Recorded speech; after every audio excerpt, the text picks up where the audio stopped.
made it into our little pod here. And when you first go into the NICU, you have to scrub in. And after a while, your skin literally becomes waterproof. So after that, we usually get here about 20 to 30 minutes before her feeding times. So babies in the NICU get fed at certain times, and those are called their touch times. So you basically are allowed to touch them during those times, and then if you want to take them out, you ideally they want you to hold from one touch time to the next, which are 3 hours apart. So usually we get here a little before her first one that we're awake for because they're 24/7, and then we get the honors of doing her diaper and her temp every time that we're here. So yeah, so then we can take her out. But anyways, this is little Elliot. She's 3 weeks old today. She's, I think, pooping. That's what that face is. And this is what her pod looks like. So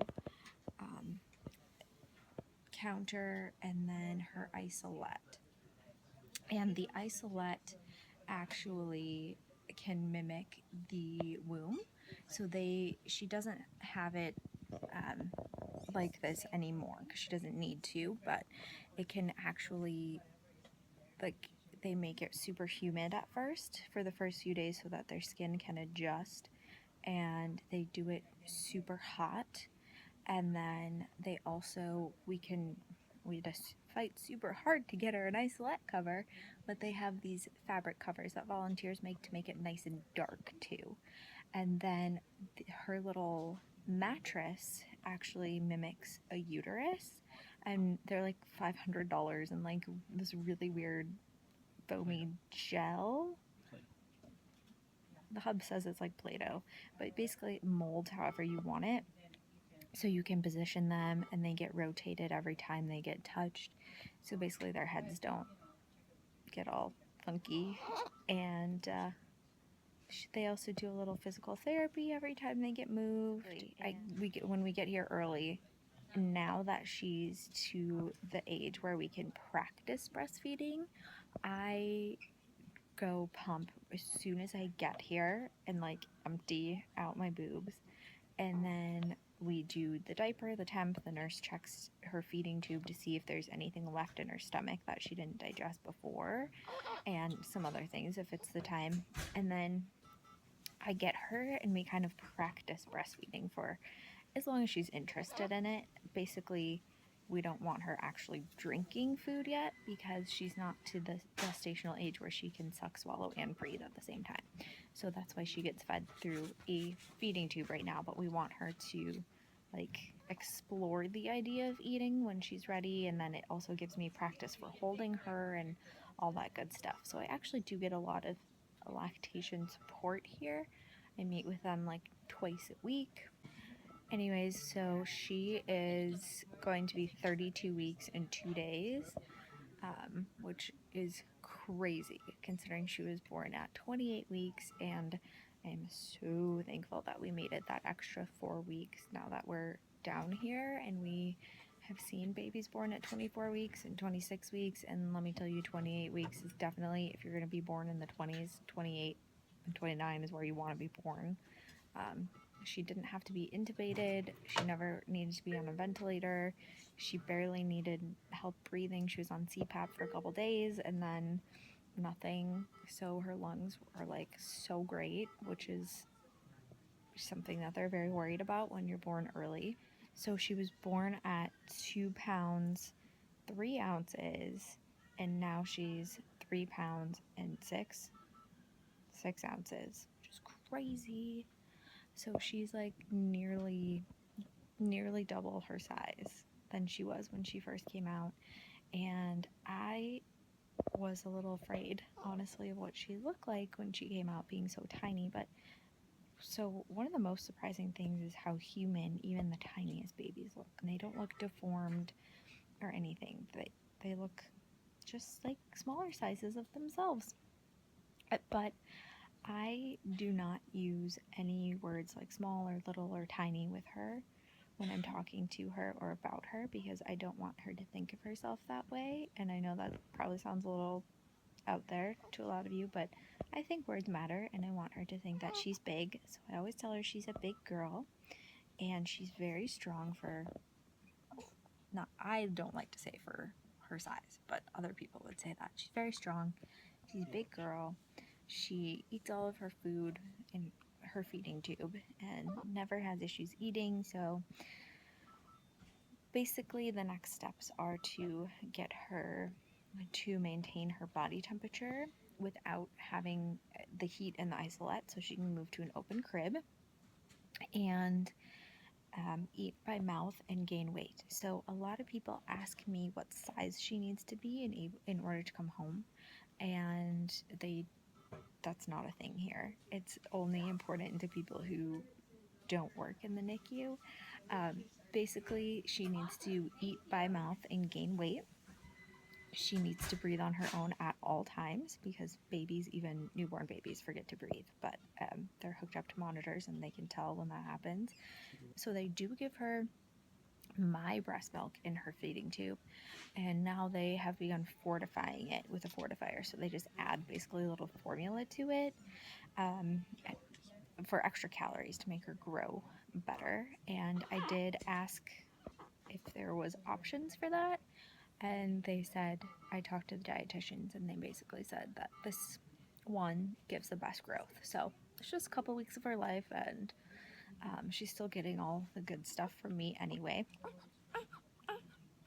I'm trying to think of things that you guys have been asking me a lot so that I can address any like big questions that you have, but maybe I should just do a Q&A next time I'm in here. So if you guys have preemie or NICU related questions, definitely leave them down below, and Elliot and I will do a Q&A for you here. So the other thing a lot of times people ask, and this is the number one thing that nobody tells you about the NICU, which is you have no idea when you're going home. Like, you find out the day of. Of course, you can kind of track, because right now Elliot's still in an isolette. She should be in an open crib soon, but they just move that down very slowly because she's still really young. I mean, she's only 31 weeks old.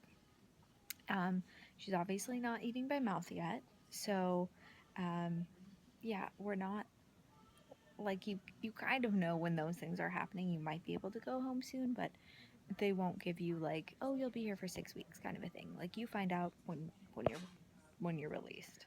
So one thing you learn very quickly down here is that you cannot touch a preemie like you would touch a newborn baby. So you can't stroke, pat, tap, like rub, soothe kind of a thing. The way preemies like to be touched is basically just a hand with firm pressure, especially if they're on their backs and their legs and arms are flailing. You want to just do this to confine their limbs so they feel more secure, like they would in the womb kind of a thing, which sounds like it'd be really easy to do, but it's actually hard because you're tempted to like move your fingers and kind of cuddle with them, and this is the extent of cuddling. So basically, you don't want to give them any more mental stimulation than they can handle. Preemies are not like newborn babies, and they're not expected to be. They're expected to be how they would be in the womb at that week of gestation. And they want to mimic that as much as possible. Of course, they do really well and better, and it's great for them to be held by their parents, so that's great. But during those hours, they basically want to have them be quiet, dark, warm, so that their little brains and organs can grow. But she does act like she wants to eat by her mouth, so we think that they might start her on a bottle a little sooner than they would with most other babies, because she is doing what they call cueing, which is basically when she, a little before feeding time and at feeding time, she's acting like she's looking for food. She's opening her mouth, she's moving her head around, sticking out her tongue, etc. So she is definitely more advanced than her age, and that's been the case since she came out. She's way more advanced than she should be.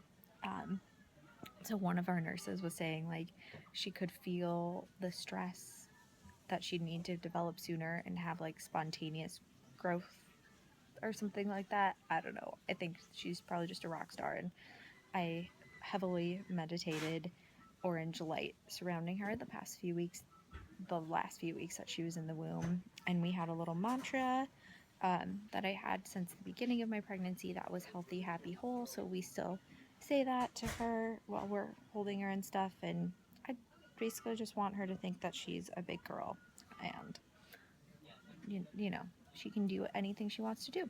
So I usually hold her for about 2 to 3 hours, and then at touch time, they do need to go back in their crib to be assessed by the nurse. So they'll go back in their crib, they'll get their diaper changed, and then somebody else can hold if they're healthy enough. We're now on like the step down side, so basically babies out here basically just need to eat and grow and develop. Where we were before was the critical side, and it was so scary.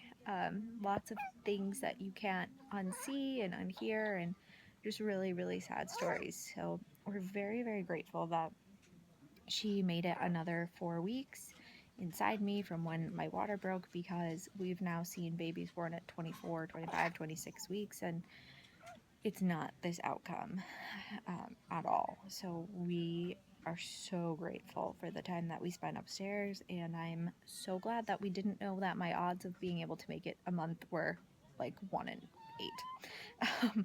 So I actually felt a little bad that I didn't keep her in for longer, because I really thought I was going to be doomed up there for 10 more weeks. And then when I didn't, I ended up having to go back to triage to have my stitches checked out, and my doctor was like, yeah, but you were like 1 in 8. Like, people don't make it as long as you did. We just didn't tell you that. So usually that this is so rambly. I just can't even keep my thoughts straight. But I know you guys want to know this stuff, and I thought it'd be interesting. So we usually, then my husband will do skin to skin with her. We're occasionally holding her while she's swaddled, just because that's nice to switch it up for her and for us, because then we can actually see her little face when we're holding her. But obviously skin to skin has some more benefits, because it's not like we're eye gazing or anything yet. Sometimes she does have her eyes open super wide and she's very alert, but it's not super common. At some point, we can't eat in here, and obviously we can't take her out to eat, so we do have to put her back, go eat sometimes at the cafeteria, come right back, or we'll hold her and starve for many, many hours, and then put her back kind of like for the day and go eat, maybe get some groceries or do something, take a nap, and then come back for second shift, and one of us will hold her a little bit. Or sometimes if we miss her like right away and she's already being fed, we'll just kind of look at her and hang out. And then it all starts over the next day, so it's basically like Groundhog Day, except for that the day is broken up in 3-hour increments, because I do have to pump every 3 hours, and so anything that happens in between those 3 hours can happen. Otherwise it gets pushed until after the next pumping time has happened, or if I'm holding her for 3 hours, then I push my pumping time a little bit. Anyways, that's kind of like what we do here in a day, over and over and over again. It's been a long 7 weeks, and we're excited to go home, but of course we don't want to push her, so we'll go home when she says it's time. Anyways, I hope you guys enjoyed seeing what it's like to be in the NICU all day. And let me know your questions below, and Ellie and I will come on and do a Q&A for you. See you later.